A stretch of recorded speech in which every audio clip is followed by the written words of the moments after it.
सोचिए, अगर इतिहास में कुछ लोग गद्दारी न करते तो शायद भारत आज भी अखंड भारत होता।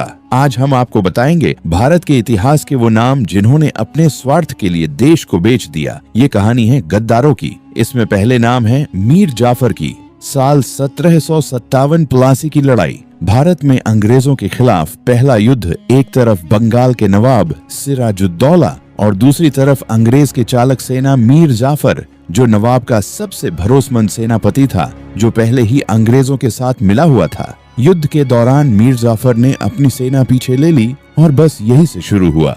भारत के गुलामी का दौर अंग्रेज जीत गए और मीर जाफर को क्या मिला? सता का इनाम। लेकिन इतिहास ने उसे क्या दिया? गद्दारी का नाम दूसरे नंबर पर है।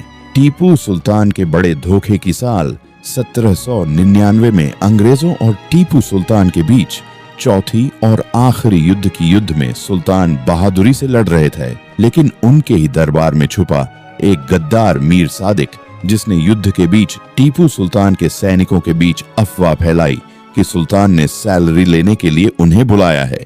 इससे सैनिकों में कमजोरी आई और अंग्रेजों महल में घुसने में कामयाब हो गए।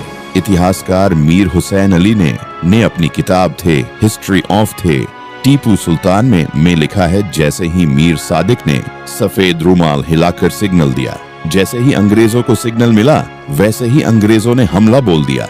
टीपू अकेला पर गए और शेर की तरह लड़ गया।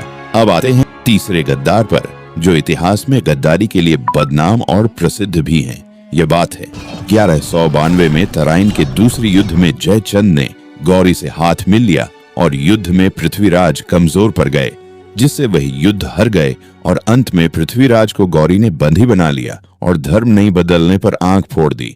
और लेकिन तब फिर भी उन्हें धर्म नहीं बदल और उन्होंने गौरी से कहा कि मौत पसंद करते हैं, लेकिन गुलामी नहीं। अंत में उन्होंने अपने आप को खत्म कर लिया। लेकिन जयचंद को क्या मिला? बदनामी और मौत। इतिहास में ये गद्दार नहीं होते तो भारत का इतिहास शायद कुछ और होता। तो अंग्रेजों के गुलामी और हिस्ट्री को सब्सक्राइब करें। Thanks for watching.